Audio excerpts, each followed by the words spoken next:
Hello friends, this is DK Gautam and thank you for joining Interview Point. So in this video we will learn how to count the occurrence of each character in a string.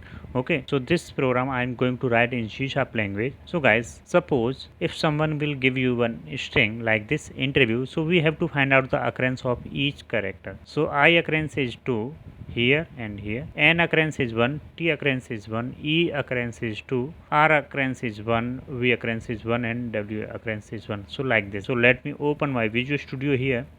So I already have opened my Visual Studio. Let me add one class here.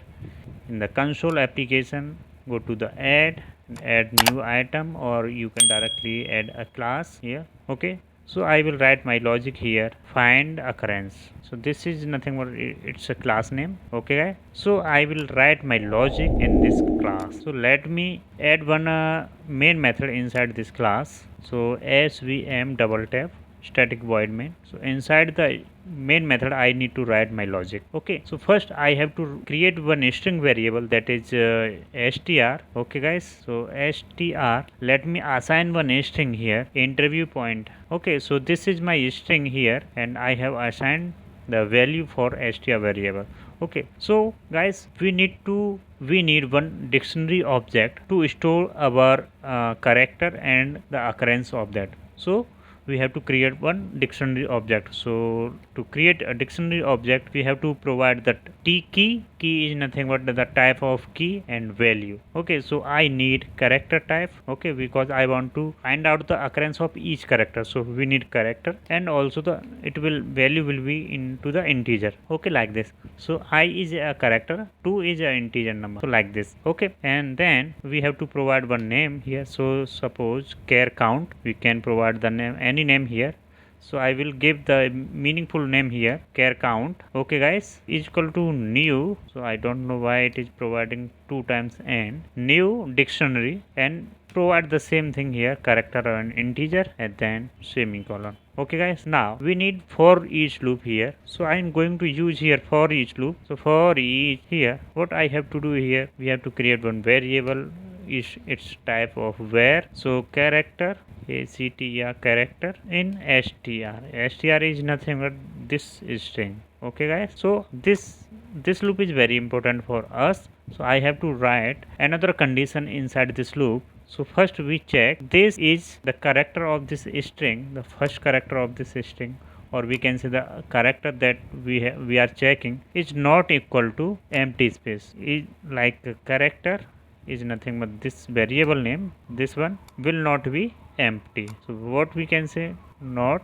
equal to empty. Okay, so we can say it should not be a blank space. Okay, and then we have to write our condition. Okay, and we have to provide, after checking this condition, if a character is not a null value, or we can say it is not an space, then we have to find out the character occurrence. Okay, so we have to provide one more condition here. If suppose char count, here we are saying char count dot contains key. Here you can see contains key and contains value. Here you can see the suggestion provided by the Visual Studio. So I am using contains key. If it is having character is nothing but this value, then what we have to do here, we need to add, or we have to increase the count. So this count we have to increase if already have. Okay, if not have, then we no need to increase. So if not have, then what I have to do here, I have to add it.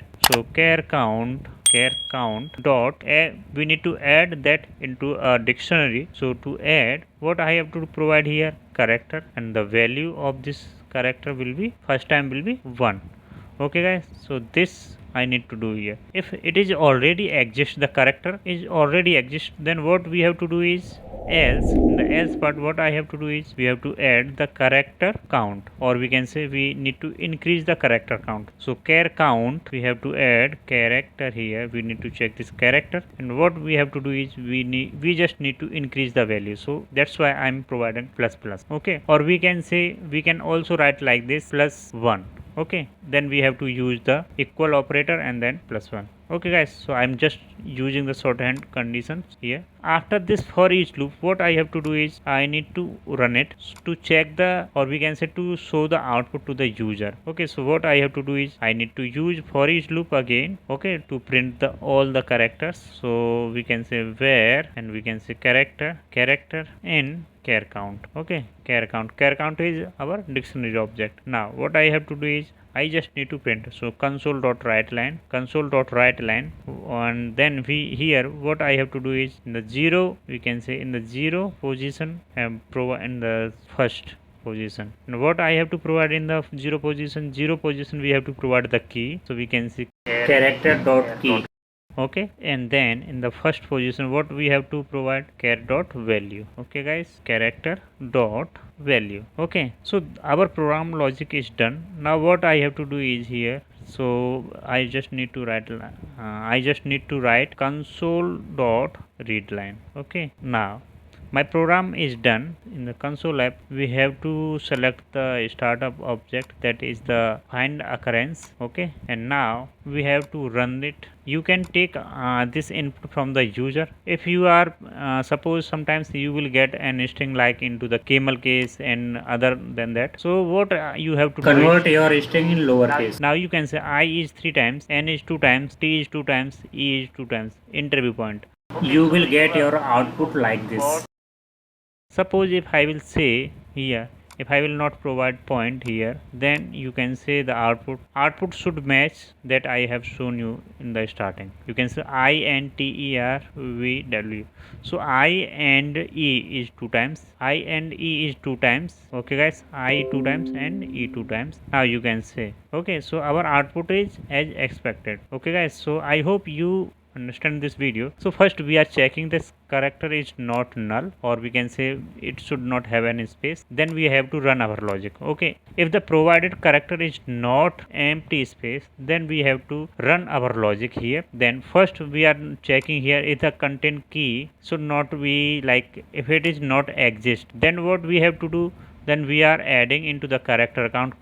Char count is nothing but it is our dictionary object. Okay guys, so we are adding into it and providing the value is nothing but 1. For first time value will be 1 if this character is already exist. Okay, if this character is already exists, then what we are going to do here we are increasing the value of that key. Okay, so that's these things we are doing here. So this loop will continue when it will reach to the end of this index. Okay, so if you have any doubt in this program, you can ask me through comment. I will also provide this code in my blog. Okay, and the link will be available in the description of this video. Thank you guys, we'll see you in the next video. Thanks for watching this video. Guys, please subscribe our YouTube channel if you haven't subscribed. You can follow me on Facebook, Twitter and LinkedIn. This is my blog URL. You can check it out. Guys, if you have any doubt, you can ask me through comment. Please provide your feedback. Thanks.